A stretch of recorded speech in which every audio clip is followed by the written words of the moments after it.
अस्सलामुअलैकुम। उम्मीद करती हूँ आप सब खैरियत से होंगे। और आज ये रहा सुबह सुबह का मौसम, ठंडी ठंडी हवाओं में ठंडी ठंडी बारिश, और बिल्कुल भी नहीं लग रहा था कि जून का महीना है। ऐसे लग रहा था जैसे कि जनवरी में सख्त सर्दी चल रही है और शदीद किस्म की ठंड लग रही थी। और ठंड में हमने पहने हुए थे लॉन के कपड़े और कुछ भीग भी चुके थे। जहाँ पे आता है लॉन का जिक्र तो वहीं से स्टार्ट करते हैं शॉपिंग।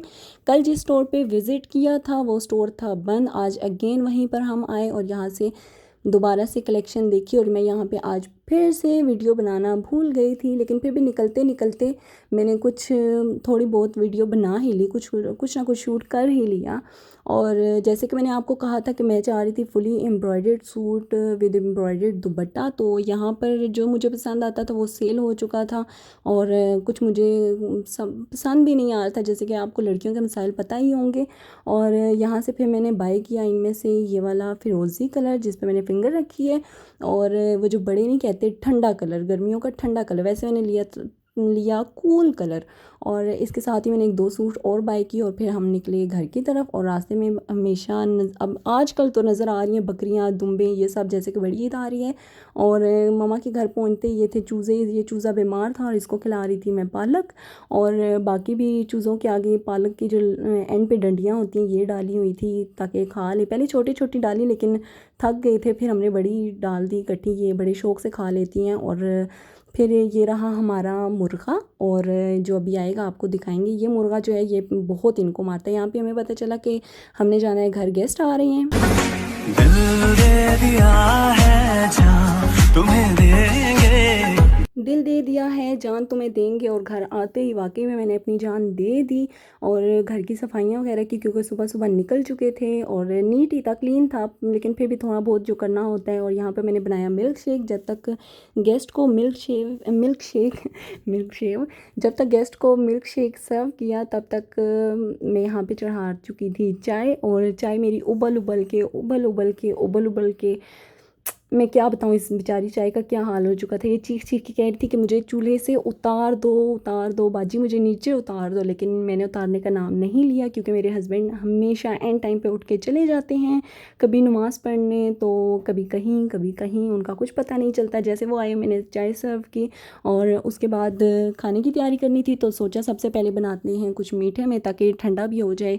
और जब तक यहाँ मैंने रखा दूध बॉयल होने के लिए। जब तक दूध बॉयल हो रहा था यहाँ पे मैं धो रही थी बर्तन, साथ साथ बर्तन धो रही थी ताकि बहुत ज़्यादा गंद ना बने। और ये मिल्क शेक वाले बर्तन भी आ चुके थे और चाय वाले बर्तन भी।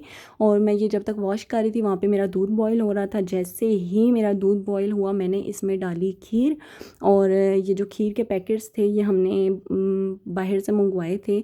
जैसे कि आपको पता है कि मंथ का लास्ट है और जो ग्रोसरी वगैरह होती है वो हमने करनी होती है, तो खीर घर पे नहीं थी, बाहर से मंगवाई। जैसे ही तो ये डब्बे आए फेक, जो डिलीवर करके गए थे उन्होंने मैं फेक डब्बे ला के दिए। और डिब्बे से मुझे पहले थोड़ा बहुत शक था, लेकिन फिर मैंने कहा कि नहीं, ये लजीज़ा वालों की अच्छी होगी ये वो।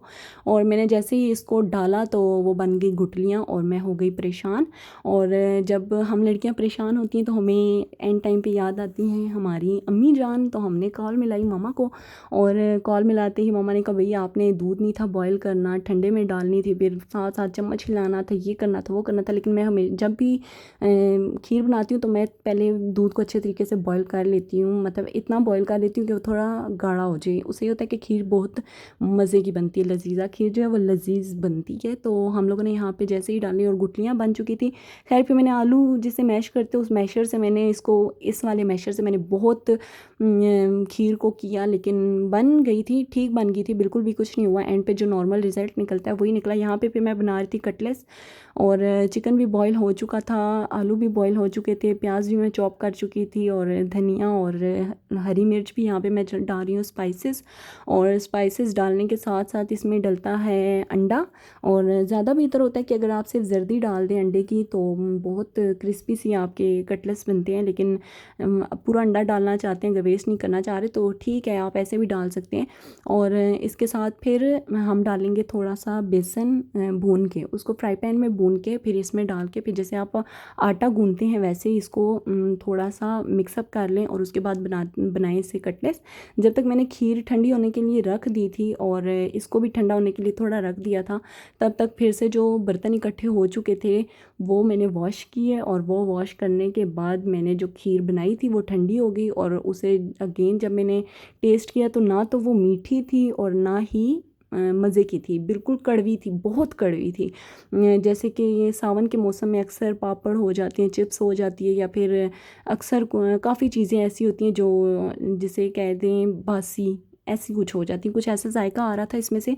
पहले मुझे लगा कि चाय की वजह से ऐसे हो रहा है, जो मैंने चाय पी है, बिस्किट खाए हैं, शायद इस वजह से मुझे मीठी मीठी नहीं फील हो रही। लेकिन काफ़ी जब ये ठंडी होगी उसके बाद भी ट्राई किया तो यही था। फिर मैंने वो खीर जो थी वो वेस्ट कर दी, उसे मैंने ज़ाया कर दिया, फेंक दिया उसको। और यहाँ पे मैं बना रही थी चिकन, और चिकन यहाँ पे मैंने डाला, इसमें मैं अब डाल रही हूँ स्पाइसेस और अदरक लहसुन का पेस्ट, और इसके साथ साथ फिर मैं इसमें डालूँगी पानी। अच्छा, यहाँ पे पानी मुझसे ज़्यादा हो गया था, मुझे समझ नहीं आ रही थी कितना पानी डालूँ। खैर पानी ज़्यादा हो गया था, फिर चिकन में मैंने बहुत ज़्यादा कोई चम्मच नहीं हिलाए कि फिर इसके जो पीसेज हैं वो टूट जाते हैं और फिर वो अच्छा नहीं लगता। खैर यहाँ पे इसमें स्पाइसेस डालेंगे, अदरक लहसुन का पेस्ट डालेंगे और इसमें थोड़ा सा पानी डालेंगे, हाफ़ गिलास ठीक होगा, मैंने फुल गिलास डाल दिया था क्योंकि चिकन अपना पानी भी छोड़ता है फिर, तो इसमें हाफ़ गिलास ही ठीक था। खैर मैंने यहाँ पे ये सब कुछ डाला और यहाँ पे फिर हम टमाटरों को करेंगे हाफ़ पीसेस में और इसके ऊपर रख देंगे। और जैसे ही सारे टमाटर जितने भी आप डालना चाहें अपने हिसाब से तो वो डाल के इसके ऊपर रख के और इसके ऊपर दे दें ढक्कन। जब ये थोड़ी देर बाद 10 मिनट बाद आप जब ढक्कन उठाएंगे तो ये टमाटर के जो छिलके हैं ये बिल्कुल नरम होंगे, टमाटर गल चुके होंगे, तो चिमटे से आप इसके छिलके सेपरेट कर लें और आगे हांडी का प्रोसेस स्टार्ट रखें। और यहाँ पे ये मेरा बैटर जो था ये ठंडा हो चुका था और मैं इनके कटलेट्स बना रही थी, साथ साथ ये ड्रामा देख रही थी। कमेंट्स में ज़रूर बताइए अगर आप लोग भी ये ड्रामा देख रहे हैं, नहर। और यहाँ पे मेरी हांडी चिकन जो है वो बन चुका था और रोटियां भी बना रही थी, थोड़ी नक्शा टाइप बन गई थी, लेकिन खैर चलता है। जिस दिन आप गोल बनाना चाहें उस दिन बिल्कुल भी नहीं बनती और जिस दिन ना बनाना चाहें उस दिन गोल बन जाती है। यहाँ पे चिकन की गार्निशिंग करने के बाद कटलेट्स थे, ये पुलाव और खीर हमने बाहर से ऑर्डर कर लिया था और इसके बाद खाना सर्व किया, खाना खाया। खाना खाने के बाद यहाँ पे मैं श्रिंक कर चुकी थी, जो मैं कपड़े लेके आई थी उनको मैं तय लगा रही थी, तो सोचा आप लोगों को भी दिखा दूँ। ये रहा ऑरेंज और महरून, और इसके साथ ये जो इसके साथ ही कलर है, इस कलर को पता नहीं क्या कहेंगे, मैं तो प्याजी कलर ही कहूँगी। ये था एक, और मुझे तीनों ही कलर बहुत पसंद आए, लेकिन सबसे ज़्यादा मुझे ये वाला ही सूट पसंद आया। मुझे तो बेसिकली ये वाला सूट बहुत पसंद आया, ये और प्याजी कलर, और हस्बैंड को ये जो ऑरेंज और महरून है ये बहुत पसंद आया, कम्बिनेशन बहुत पसंद आया, सूट बहुत पसंद आया। इस ऑरेंज और महरून वाले के साथ ट्राउज़र के लिए पैच भी था, और जो दूसरा सूट था प्याजी कलर उसके साथ कोई पैच वगैरह कुछ भी नहीं था, बस दुपट्टा और शर्ट फुली एम्ब्रॉयडर्ड थे। और एक ये रहा हमारा कूल कलर, इसका दुपट्टा भी एम्ब्रॉयडर्ड था और शर्ट भी एम्ब्रॉयडर्ड है। और ये रहा मेरा मिल्क शेक, और मैं बर्तन धो चुकी थी। और यहीं पे करते हैं व्लॉग का एंड। मेरे व्लॉग को लाइक कीजिएगा, शेयर कीजिएगा, सब्सक्राइब कीजिएगा। तब तक के लिए अपना ख्याल रखिएगा। अल्लाह हाफ़िज़।